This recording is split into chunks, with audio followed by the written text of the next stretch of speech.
Mayroon kaming papaya sa bahay na itinanim ng Panginoon.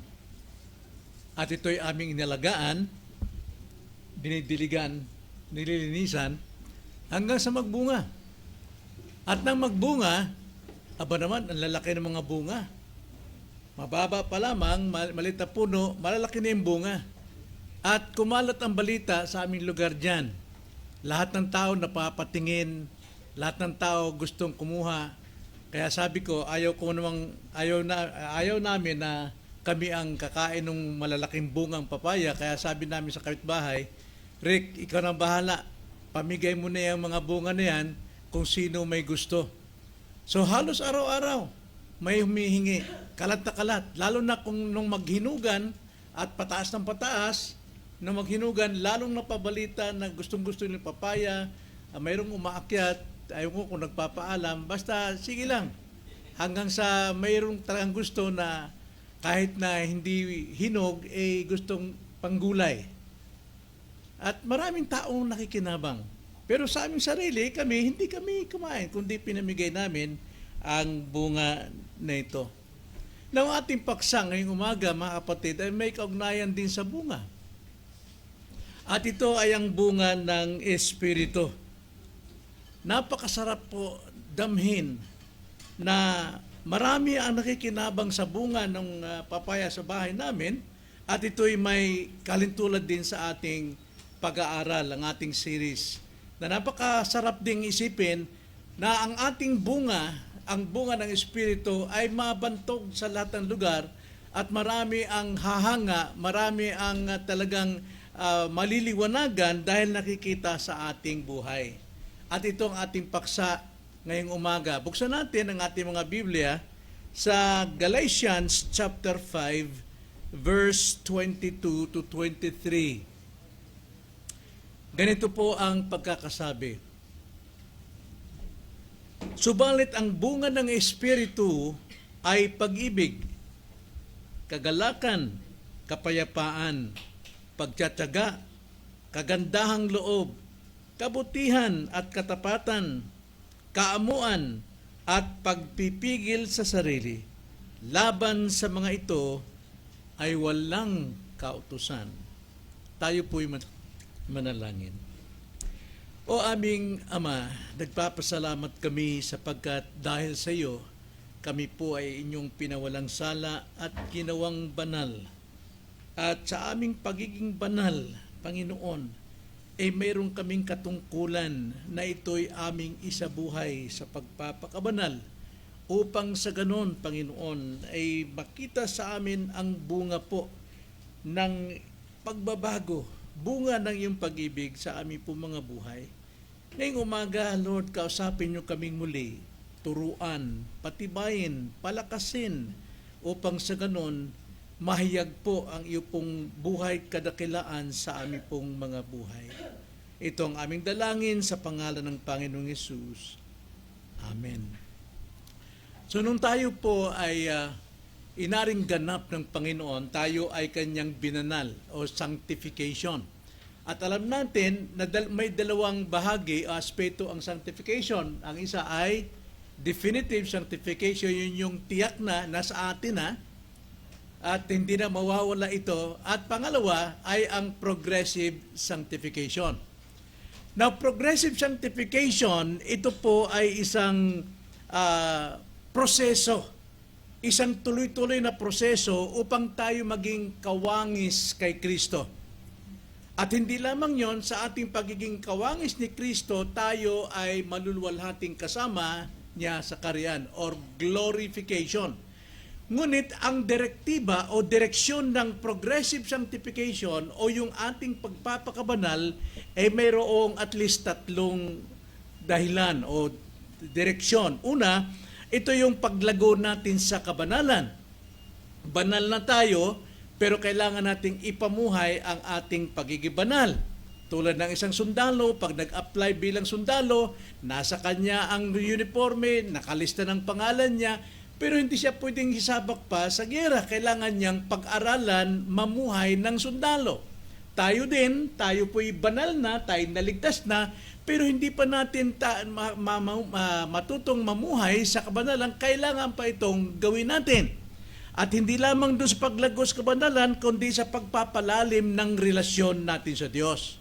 Yun yung ikalawang dahilan. At ikatlo ay ang paghahanda para sa eternal life. Now, ang eternal life nasa atin na rin nung tayo maligtas.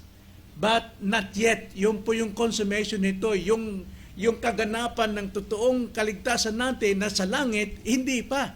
Kaya ito'y patuloy pa nating ipinamumuhay ang ating kaligtasan. Ang sabi nga Philippians chapter 2 verse 12, na work out your salvation with fear and trembling. Tulad din ng ating pagiging banal, i-work out pa rin natin sa magitan ng progressive sanctification. So yun ang direksyon ng progressive sanctification upang tayo ay maging banal, tayo'y mapapalalim sa relasyon sa Diyos, at tayo po ay magkaroon o matatanggap natin ang kapayagan ng totoong, hindi totoo, kundi sa consummation ng eternal life. Then, atin pinag-aralan ng paglakad sa Espiritu. Bahagi po ng progressive sanctification, yung paglakad naman natin sa Espiritu. Ano pong ibig sabihin ng paglakad sa Espiritu? Ito'y ating patuloy na pagsunod sa gabay ng banal na Espiritu araw-araw. So yun po yun. Yun po yung walking in the Spirit. Tayo po'y patuloy na nagpapasakop sa kalooban ng Diyos o sa Espiritu araw-araw. Ito naman ay ang hindi pagsunod sa pita ng laman. Dahil mayroon pa tayong remaining sin, yun yung pita, no? Yung laman natin, yung pita ng yung kasalanan. Hindi tayo susunod sa pita ng laman, kundi tayo susunod sa gabay ng banal na Espiritu, nang sa ganon, lumago o lumabas ang ating bunga sa Espiritu. So, progressive sanctification, to be like Christ, walking in the Spirit, lumabas ang bunga. At ngayon naman, ang bunga ng Espiritu naman, ito yung atin namang pagliliwanag sa larawan ni Kristo. Nakikita sa atin ang larawan ni Kristo araw-araw kung ang ating pong bunga ay nahahayag din sa araw-araw. So nagliliwanag yung ating pagkabagong tao. Yun yung po ibig sabihin. Ang sino mang na kay Kristo, siya'y bagong nilalang. Ang lumang bagay wala na, tignan. Ang mga bagay ay nagbabago. So, hindi pwede magkahiwala yung tatlon, iisa lang layunin. So, ngayong umaga, ating pinag-aralan, the last time, ang unang bunga. Ano yung unang bunga? Pag-ibig. Ngayon naman, tignan natin ang ikalawang bunga. Ang ikalawang bunga ay ang kagalakan. Joy. Ibig sabihin po ng kagalakan ay ito yung tunay na kagalakan, bunga ng Espiritu. Tunay sapagkat mayroon tayong kagalakan, kung tawagin ang kaligayahan. Pero pag-usapan natin ngayon, yung tunay na kagalakan, bunga ng Espiritu. Tulad ng pag-ibig, tunay na pag-ibig na nagmumula sa Diyos. Ngayon, tingnan natin ito, yung ikalawang bunga, ang kagalakan, ang bunga ng Espiritu, kagalakan. Tignan natin ito sa 4 na aspeto. No? Una, alamin natin ang kahulugan. Ano bang kahulugan ng tunay na kagalakan? Sasabihin kong tunay na kagalakan. Ano ang kahulugan ng tunay na kagalakan? Na maraming tao ang naghahanap ng kagalakan sa maling lugar. Sabi nila, kung mayroon akong kayamanan, magkaroon ako 1 milyon, masaya na ako. Pero alam naman natin, pagka ang tao ay nagkaroon ng 1 milyon, hahangarin uli ang panibagong 10 milyon. Walang kagalakan. So marami po ang naghahanap sa maling lugar tulad ng kayamanan, kasikatan, kasiyahan, at lahat ng mga material na bagay. tignan mo natin, ang cellphone nung araw, 52 lang naman yung 5210. Tapos naging 3310. Tapos nagkaroon ng colored. Walang kasiyahan po. Wala pong kagalakan sa bagay na ito. Subalit ang tunay na kagalakan ay hindi nakasalalay sa pangyayari, sa sitwasyon, o sa bagay, kundi ang tunay na kagalakan ay nagmumula sa ating relasyon sa Diyos. Kaiba yung nasa relihiyon, sapagkat pwedeng mapuno ang relihiyon ng maraming tao pero wala silang relasyon sa Diyos. Kaiba yung relihiyon at relasyon. Sapagkat ang relasyon, dapat magkaroon ka ng personal na kaugnayan mismo sa Diyos. Hindi yung magkaroon ka ng bahagi sa isang relihiyon. Ang relihiyon, mayroong kagalakan pansamantala. Ngunit ang totoong kagalakan ay sa iyong relasyon sa Diyos. Kaya napakahalaga po niyan. Na ang kagalakan dito, mga kapatid, kung tawagin yan sa Griego ay kara. Kaya maraming mga pangalan na charis, ibig sabihin joy, kihara, yung mga ganon. May mga ganong klase ng pangalan. So, ano ibig sabihin ng kara? Now, tignan niyo ang kagalakang ito. Ibig sabihin ng kagalakan, isang matibay, malalim, at hindi nagbabagong kagalakan.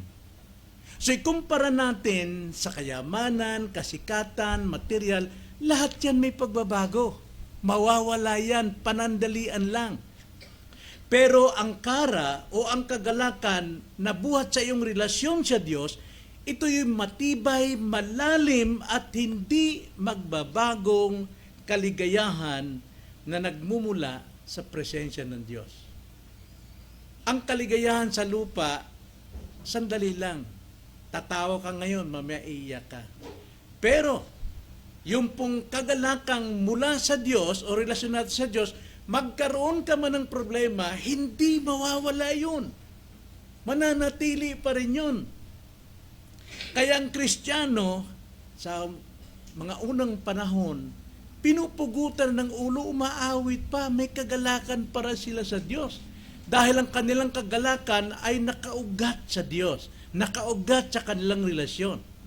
Ngayon po, ang kagalakan mo nakaugat sa material, nakaugat sa pera, kapag nabawasan 1,000 mo, mga kapatid, wala ka ng kagalakan.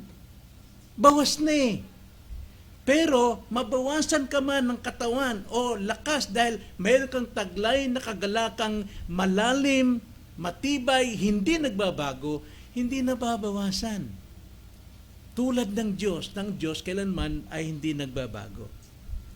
Ang kagalakan natin sa mundong ito ay tulad sa isang bata.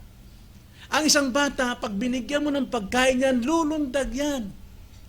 Sisigaw yan, aawit yan, ipagyayabang niya ang kanyang laruan sa mga kaibigan. Pero kapag nawala, mga kapatid, lahat ng kalungkutan nasa kanya na. Ngunit ang kagalakan ng isang Kristiyano na mayroong relasyon sa Diyos, mawalan ka man ng bagay, mawalan ka man ng minamahal mo, mga bagay na yan, nananatili pa rin ang kagalakan. Yan yung kagalakan ng Diyos na nasa atin. Kailangan natin itong ipamuhay. Kailangan natin itong damhin. Huwag tayong magdepende sa mga nawawalang kagalakan. Kailangan doon tayo manghawak sa kagalakang taglay natin dahil sa ating relasyon sa Panginoon. Kaya ang kagalakan mo ba saan nakabatay ngayon? Saan ka nasasanay ng kagalakan mo? Kagalakan mo na kahit na wala ka sa araw ng Sunday, basta't magalakang may nasa barkada, pasyal dito, pasyal doon ba nakadepende, mga kapatid? Na kapag yan ay nawala sa iyo, mawawala sa atin yung barkada, yung ano pa mang ginagawa natin, marahil tayo magkasakit, marahil tayo ay nadisgrasya, wala na yung kagalakan. pagyamanin natin ang totoong kagalakan na ito po ay malalim, matibay at hindi nagbabago. Lagi tayong nagpapatibay sa ating relasyon sa Diyos. So yun po ibig sabihin ng tunay na kagalakan. Ikalawa, tignan natin, kilalanin natin ang mga katangian ng tunay na kagalakan. Mayroon po itong tatlo na katangian. Ang tunay na kagalakan, una, ito'y hindi nakabatay sa kalagayan. Ito hindi nababatay sa kalagayan, sa sitwasyon natin. Kaya tingnan niyo ang sabi sa Philippians chapter 4 verse 4.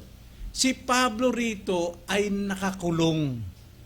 Pinaratangan siya na isang taong kriminal dahil sa kanyang pangangaral ng mabuting balita sa ikaliligtas maging ng mga taong bumugbog sa kanya, halos patayin siya, pero siya pa yung nag-uutos sa mga kapatiran na nalulungkot habang siya nakakulong. Ang sabi sa Galatia 4:4, maggalak kayong lagi sa Panginoon. Hindi sinasabing maggalak kayong palagi sa inyong kalagayan, sa inyong refrigerator, sa inyong sasakyan, sa inyong malaking pondo sa bangko. Ang sabi ni Pablo, maggalak kayong lagi sa Panginoon. Muli kong sasabihin, maggalak kayo. Now, ang sabi po dyan, yung lagi, mga kapatid, pag sabing magalak lagi, hindi nakadepende sa anumang bagay. Hindi nakadepende sa anumang material, anumang sitwasyon, kundi sa lahat ng sitwasyon, kahit wala tayo, ay nandun yung lagi. Ibig sabihin, ang ating kagalakan sa Panginoon. Ang Panginoon is eternal. So, ang ating kagalakan dapat nandun sa eternal. Sa ating eternal relationship with God. Hindi mawawala yung ating relasyon. Mapapahina ito, mapapabagsak ito, pero kailanman hindi mawawala ang ating relasyon. Kaya, ang ating kagalakan nakadepende sa Panginoon. Tira mo si Pablo rito, nakakulong siya. Hindi niya alam kung makakalabas pa siya. At alam naman natin, talagang hindi na siya makalabas. Pinugutan siya ng ulo dito. Pero, alam niya yun. Pero ang sabi niya, magalak kayong lagi sa Panginoon. Hindi sa anumang bagay. So, ito isang utos. Utos ito, ang magalak. Hindi ito pakiusap, hindi ito optional, kundi ito yung utos. Mahirap gawin ito, mga kapatid. Pero sa mga Kristiyano, madali ito sapagkat pupunta siya doon sa relasyon niya sa Panginoon. Mawalan ka man ng lahat ng bagay nito, hindi mawawala sa iyo ang relasyon mo sa Diyos. Kaya nga, ang sabi diyan ay lagi. Natanda natin, si Pablo nga nakakulong, ngunit siya may kagalakan. Ipinapakita nito na tunay na kagalakan ay hindi nakabatay sa ating kalagayan. Hindi nakabatay sa ating panahon, kundi nakabatay sa iyong relasyon sa Panginoon. Kaya ang tanong ko sa iyo, mayroon ka bang totoong relasyon na sa ating Panginoon? Paano mo masabing may relasyon ka na? Dahil ikaw ay madalanginin? Dahil ikaw ay nagsisimba? Kung hindi mo pa alam, ay dapat lumapit ka muna sa Panginoon. Lumapit ka sa Panginoon. Isuko mo ang buhay mo sa Kanya. Sapagkat yung kagalakang ito na sa iyo, ano man ang sitwasyon, hindi ito makapagpapahiwalay sa iyo kay Kristo. Hindi ito makapagpapahiwalay sa iyo. Tulad nung maraming patotoo, Kristiyano kadalasan nawawalan ng trabaho. Natatanggal sa trabaho. Nagtatanong, bakit kung kailan ako nasa Panginoon, bakit nawawala akong trabaho? Pero once ang isang Kristiyano, may kalungkutan dahil nawalan siya ng trabaho o inalis sa trabaho at lumapit siya sa Panginoon at manalangin. kanyang pinag-aapoy ang kanyang relasyon sa kanya. Limot niya ang kalungkutan. Kundi ang panghawakan niya, mas may magandang plano ang Diyos kaysa sa dati kong trabaho. Yun pong kalagayan ng isang Kristiyano. Madali siyang tumayo sa kanyang pagkabagsak dahil sa relasyon niya sa Panginoon, ang Panginoon ay tapat. Hindi niya pababayaan ang kanyang mga anak kailanman. At mas higit na maganda ang kanyang plano kaysa sa plano natin na mga tao. So, paano mo tinutugunan ang kalungkutan mo ngayon dahil marahil mayroon kang karamdaman, nawalan ka ng trabaho? Paano mo ito tinutugunan? Nagpapabaya ka ba sa iyong panalangin sa Diyos para umandar, lumakas ang iyong koneksyon sa Panginoon? Hayaan mo bang magiging kawawa ka? Lalayo ka sa Panginoon? Lalayo ka sa kanyang mga gawain? Kailangan balik tayo sa ating relasyon sa Panginoon. So yun po yung una. Ang tunay na kagalakan ay hindi nakabatay sa kalagayan. Ikalawa, ang tunay na kagalakan ay nagmumula sa presensya ng Diyos. Now, sabi ko kanina, relasyon sa Diyos. Totoo yan. May relasyon. Pero kadalasan, ang relasyon natin napuputol. Yes, yung relasyon natin medyo humihina. No. Hindi nawawala, hindi napuputol. Pero yung fellowship natin, nawawala. Halimbawa, sa akin, noong 1950, 56, 57, putol ang aming koneksyon ng aking pamilya. Tatay ko, nanay ko, mga kapatid ko, nandito sa Maynila, ako nandun pa sa Bohol. Nag-aaral ako sa Kugon. Ang teacher ko ngayon doon ay si Mrs. Hingangkan. Putol ako sa kanila. Wala sa relasyon. So, wala sa fellowship. Ganon din tayo. Kapag mayroon tayong problema, nagpuputol yung fellowship natin eh. Pero ang tunay na kagalakan, the fruit of the Spirit, the joy, ito'y nagmumula sa presensya ng Diyos. Ito'y nakikita sa presensya ng Diyos. Tingnan nyo, Psalm 16 verse 11. Ganito ang sabi, Psalm 16 verse 11. Iyong ipinakita sa akin ang landas ng buhay.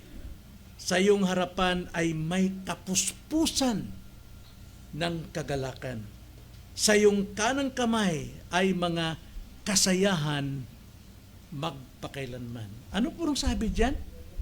Sa iyong harapan, O Panginoon. Sa Hebrew yan ay fanim. Ibig sabihin ng fanim, sa iyong mukha. Sa iyong mukha. Ibig sabihin, sa presensya ng Diyos, sa harapan ng Diyos, ay may kapuspusan full of joy. Natanda natin, ang relasyon natin ay walang putol yan. Pero yung ating fellowship, napuputol yan. Kasi minsan, kadalasan, nawawala tayo sa presensya ng Diyos. Nawawala tayo sa presensya ng Diyos. So, ang tunay na kagalakan ay wala po sa mundo. Marami po kasing Kristiyano na nandun sa mundo, wala sa presensya ng Diyos. Tanong ko sa inyo, kailan tayo nakakalapit sa presensya ng Panginoon? Sinong sasagot? Kailan tayo nakakalapit at nakatitiyak na tayo nasa kanyang presensya? Now, alam natin, God is omnipresent. Sumasa lahat siya. Pero mayroon siyang special presence na kanyang hinahanap sa atin. Maliban sa Sunday, prayer meeting, pero anytime, maaari tayong lumapit sa kanyang presensya. Saan yun? Yes. Prayer. Panalangin. Kapag tayo po'y abala sa mundo, pag sinabi kong mundo, lahat na ng gusto ng ating laman, yun po ang nakapaghiwalay sa presensya ng Diyos. Ang sabi rito, Psalm 16:11, sa iyong harapan ay may kapuspusan ng kagalakan. Kaya habang tayo po'y nasa presensya ng Diyos, hindi po tayo nawawala sa kagalakan ng Diyos. Ang sarap po kapag tayo nananalangin, lalo na kapag tayo po'y solo. Ang sarap po. Nasa Kanya tayo sa pamamagitan ng panalangin. Presensya ng Diyos. Tanong ko po sa atin, ilang beses tayong lumalapit sa presensya ng Diyos sa loob ng isang linggo? Kayo lang po makakasagot niyan. Kapag tayo malapit sa Kanya, makakaranas tayo ng kapayapaan. Right? Huwag mo sabihin na pagka hindi ka nanalangin, lumapit sa Kanya, magulo ang isip mo. 100% kapag tayo po'y nananalangin sa Kanya with all our heart, at naniniwala tayo na nandyan tayo sa special presence of God, not just the kanyang pagka-omnipresence, but His Shekinah glory. Alam niyo ba? Shekinah glory, pagka tayo nagpipray, nandyan tayo, kapasok tayo. At mayroong peace, mayroong joy sa kanyang presensya. At ito hindi kayang ibigay ng mundo. Hindi ito kayang ibigay ng mga laman. Hindi ito kaya na ibigay ng trabaho. Hindi ito kaya ibigay ng pera, ng barkada. Presensya ng Diyos lamang. Kaya napakalaga po na tayo nananalangin. Kapag isang tao ay balisa, pag ikaw'y dumating sa iyong balisa, lumapit ka sa Diyos. Paano? Manalangin. At nakatityak ako. At sinisigurado ko sa iyo, magkakaroon ka ng kapayapaan. Magkakaroon ka ng kagalakan. Kaya ang tanong ko rin, naranasan niyo ba ang joy ng Panginoon kapag kayo nasa presensya ng Panginoon?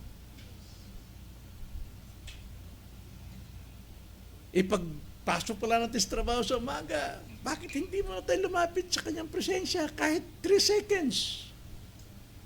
Enough. Kaysa naman sa wala. Mas maganda kung medyo matagal-tagal. Hindi naman yung sinasabi ng iba na kailangan 1 oras kang magpipray.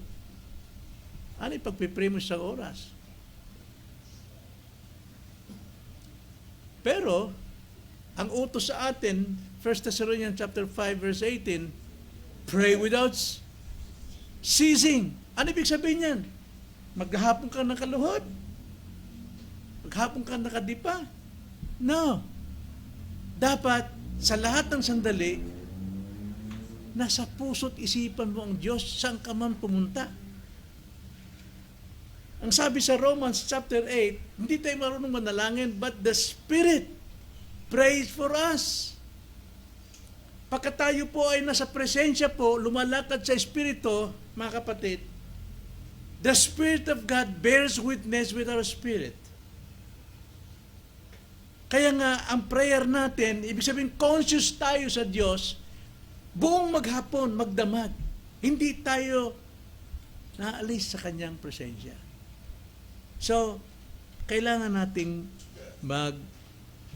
pray.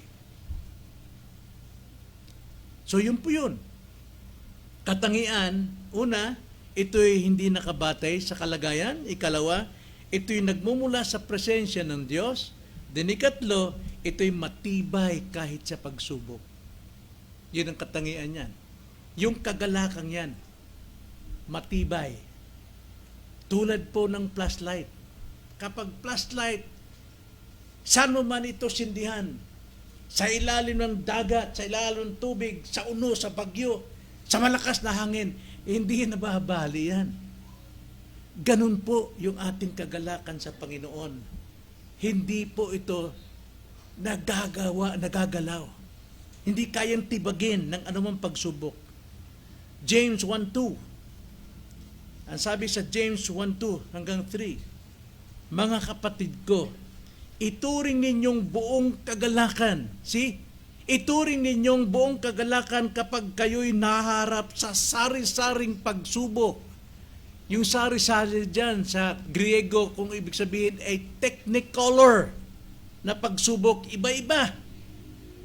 Pero ang sabi, ituring ninyong buong kagalakan, hindi yan makakatibag sa iyo. Yamang inyong nalalaman ng pagsubok sa inyong pananampalataya ay nagbubunga ng pagtitisi. Yung ating kagalakan, kahit na ito'y binabalaranda ng iba't ibang kulay na pagsubok, nagbubunga ito tungo sa ating pagtitiis.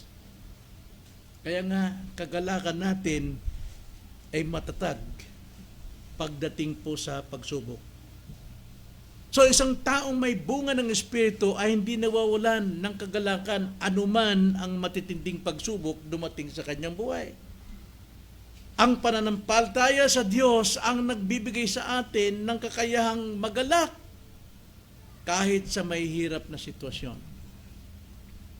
Kaya nga tumayo tayo mga kapatid, huwag tayong maawa, self-pity sa ating sarili, mag-worries kasi hindi makapagdaragdag ng buhay ang mga worries na yan. Sapagkat ang sabi nga, yamang nalalaman natin ang pagsubok ay nagbibigay ng lakas. Kung ating tignan ng larawan doon sa Psalms chapter 1, verse 3, una pinapakita sa verse 1 ang pagiging mapalad na tao na hindi siya tumatayo sa daan ng mga makasalanan.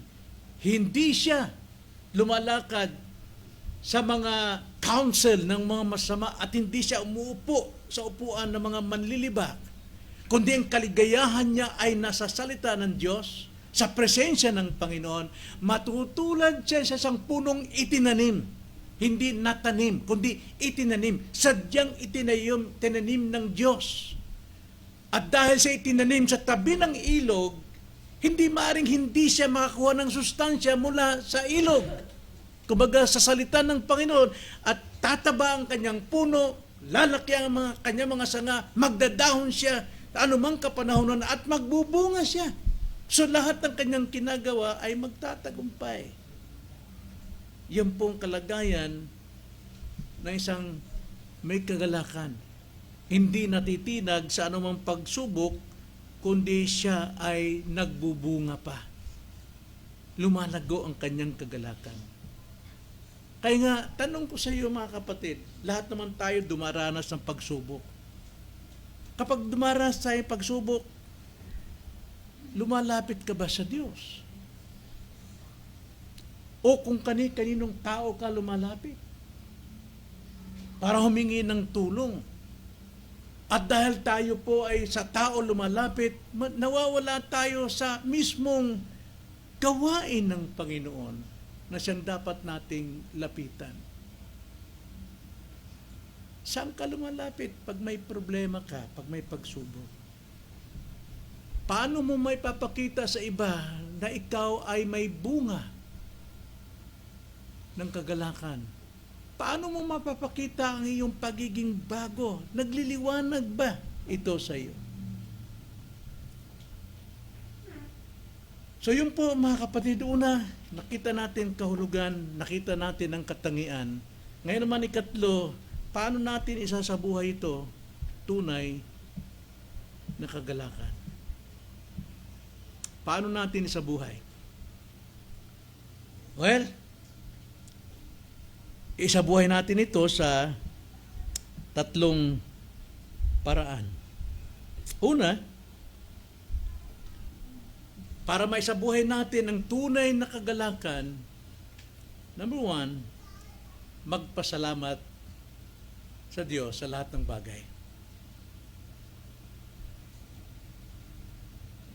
Alam mo, isang Kristiyano, kapag ka nagpasalamat, gagaan ang puso mo. Kami nga ni Mama, sabi ko, Ma, anong gagawin natin kapag lumalabas tayo? Na kahit gaano mang kaliit ang nagawa ng isang tao sa iyo, pag ikay nagpasalamat sa kanya, anong makipapakiramdam niya? Anong maramdaman niya? Masaya, galak, na-appreciate yung kanyang ginawang tulong. Kaya sabi ni Mama, ganito pa, maghanda tayo ng sobre, lalagay natin kahit bariya lang. Pag mayroon tayong nakita sa mga tao na kailangan, abutan mo. Totoo talaga, tungtuwa yung mga tao. Galak na galak sila. Dahil sa kaunting bagay na ibigay mo, ay mayroong nagpapasalamat. Ang Diyos, hindi lang maliit na bagay ang nabibigay sa atin. Ang pinakadakilang himala na binigay sa atin na tanging Diyos magagawa ay ang ating kaligtasan. Kaya nga, maaari tayong magpasalamat sa Kanya na walang humpay. Ano man ang kalagayan natin, sapagkat hindi ito mawawala. So, ating ipamuhay ang ating pagpapasalamat sa Kanya. Maaring wala tayong isang bagay na ganito, pero mayroon pa rin tayong dapat ipagpasalamat. Mayroon tayong buhay, mayroon tayong lakas, mayroon tayong kalusugan. Kahit wala tayo nung bagay. 1 Thessalonians chapter 5, verse 16 to 18. Magalak kayong lagi. So the same context and application yung sinabi ni Paul sa Philippians 4, sapagkat si Paul din naman ang nagsulat dito. Ibig sabihin, ang kagalakan natin hindi nakadepende sa sirkumstansya, sa kalagayan. Pero sabi, magalak kayong lagi.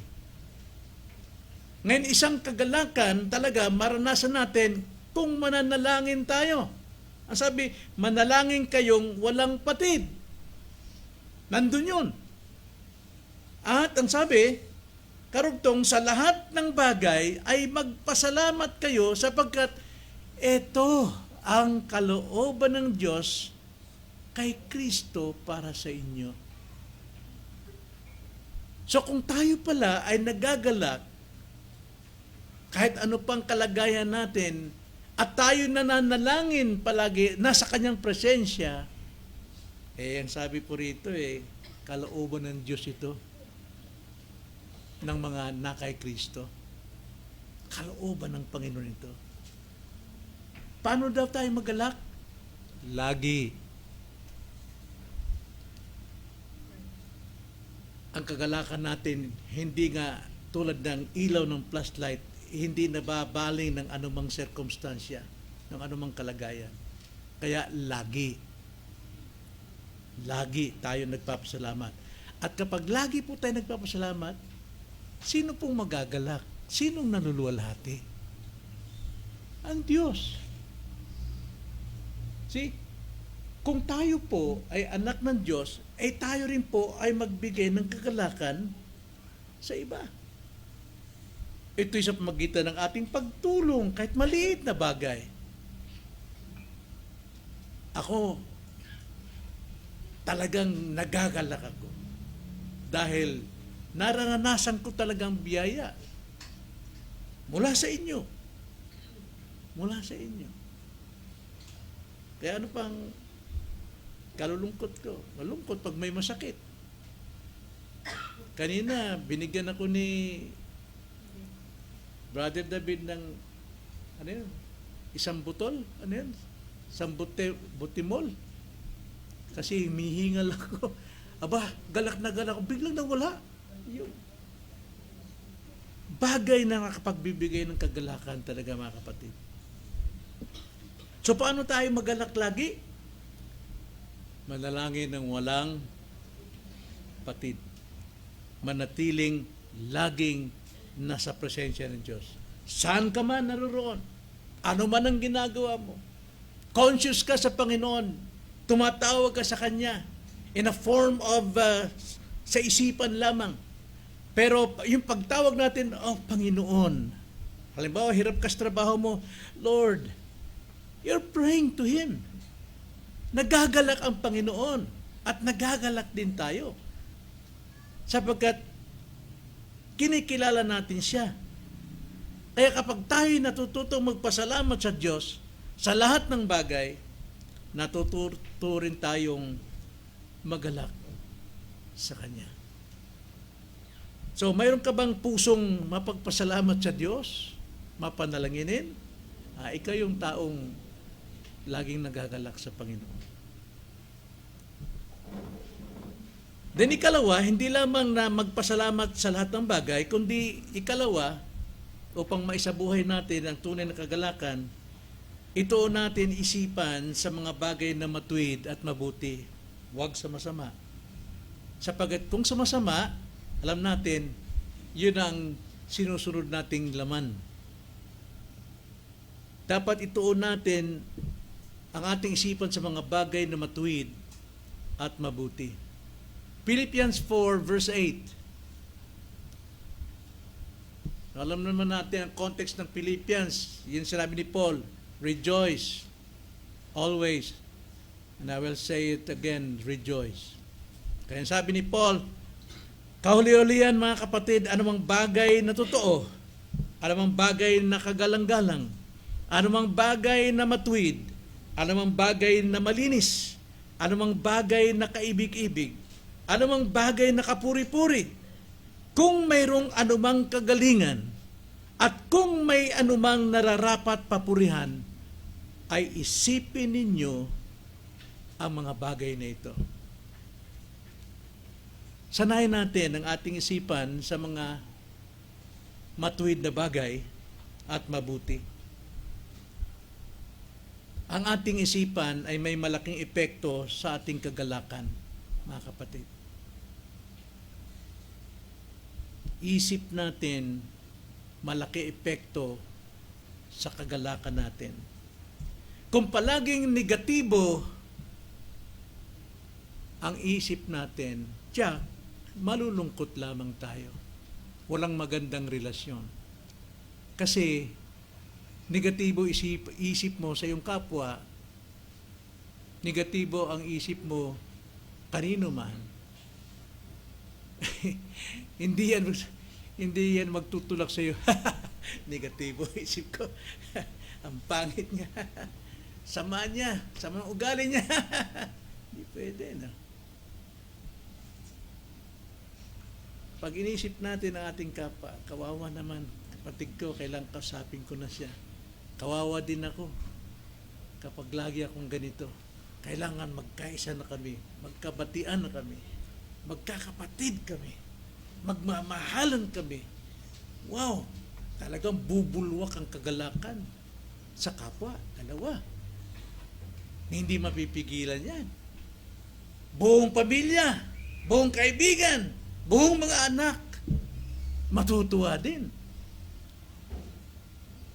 Kaya iwasan natin ang mga negatibong kaisipan sapagkat yan ay magtutulak sa iyo sa kalungkutan. So anong mas madalas mong iniisip ngayon, kapatid? Sino ang lagi mong iniisip na kinamumuhian mo? Bakit ayaw mong lumapit sa Kanya at magkigalak kayong dalawa?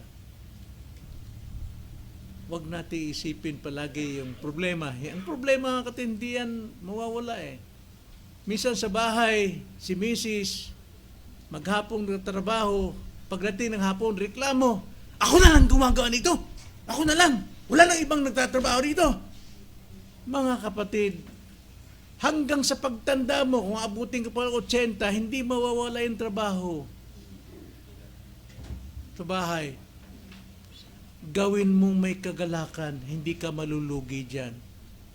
Dahil lagi kang galit at nalulungkot, nako, ang daming kulubot ang lumalabas. Tsaka ang dami pong nanghihina na miyembro ng pamilya kapag nakikita kang laging nagmamaktol? Bakit negatibo ang dadalhin mo? Gawin mo ang positibo. Magtiwala sa Diyos sa lahat ng bagay. Ibig sabihin, yung bigat mo, alam mong binigyan ka ng Diyos, ng kakayanan, magala ka doon. Romans 15 verse 13, ganito ang pagkakasabi, puspusin nawa kayo ng Diyos ng pag-asa, ng buong kagalakan at kapayapaan sa pananampalataya upang kayo'y sumagana sa pag-asa sa pamamagitan ng kapangyarihan ng Espiritu Santo. See, kapag tayo po'y positibo sa ating ginagawa, hindi ka nagmamaktaw dahil pagod na pagod ka na, walang tumutulong sa iyo, aba, kapuspusan ng Espiritu kapag ka ikaw ay positibo. Bagamat hindi nagagawa ng mga anak mo yung ginagawa mo, nagagalak sila kapag nakita ka kahit na ikay pagod, naroon pa rin ang kagalakan sa puso. Yan si nanay. Talagang Kristiyano. So, ang tunay na kagalakan ay nagmumula sa pagtitiwala sa Diyos. Kapag natutunan mong ipagkatiwala ang buhay natin sa Kanya, maranasan natin ang kapayapaan. Maranasan natin ang kagalakan. So, mayroon ba tayong mga bagay, mga kapatid, na kailangan mong ipagkatiwala sa Panginoon upang hindi ka magmaktol, kundi lagi kang may kagalakan sa Panginoon? So, sa ating pagtatapos, gusto ko lang ibalik ang buod ng ating napag-aralan. Una, ang kagalakan ay hindi nakabatay sa sitwasyon. Hindi nakabatay sa bagay. Hindi nakabatay sa material. Saan nakabatay? Sa ating relasyon sa Panginoon. Yun ang dapat nating dalhin palagi. Kahit anong bigat ng trabaho, kahit anong hirap ng pinasukan mong trabaho, kung lagi mong dala yung katiyakang ito na mayroon kang relasyon sa Panginoon, lagi kang nasa presensya niya. At magiging magaan ang iyong trabaho. So, hindi nakabatay sa anumang bagay, sitwasyon. Ikalawa, ang tunay na kagalakan ay nagmumula saan? Sa presensya ng Diyos. Lagi tayong lumapit sa presensya ng Diyos. At alam natin, ibig sabihin nun, lagi tayong makipag-usap sa Kanya. Alam mo, habang tayo po ay nakikipag-usap, nasanay tayo makipag-usap sa Diyos, halos naririnig natin ang pintig ng puso ng Diyos. Meaning to say, ating nakikita kung ano yung kalooban niya sa buhay natin araw-araw. Then ikatlo, tunay na kagalakan ay nananatili kahit sa gitna ng mga pagsubok. Yun ang tandaan natin, mga kapatid. So, mamuhay tayong may kagalakan na nagmumula sa Diyos. Hindi sa anumang bagay. Hindi sa anumang material. Huwag hayaang ang mga problema ang siyang makapagnanakaw ng ating kagalakan sa buhay. Patibayin ang ating pakikipagrelasyon sa Diyos sa magitan ng ating panalangin. Tayo manalangin, mga kapatid. Panginoon, salamat po sa iyong kagalakan. Tulungan mo kami at tulungan mo akong manatili sa iyong presensya upang makapamuhay na may tunay na kagalakan. At kung kayo po ay nangungusap kanino man sa amin na wala pang tamang relasyon sa inyo, nawa hangarin niya na magkaroon nang kailan may hindi napuputol na kagalakan, ito'y sa pamagitan ng pakikipagrelasyon sa inyo, na siya'y maging anak ninyo.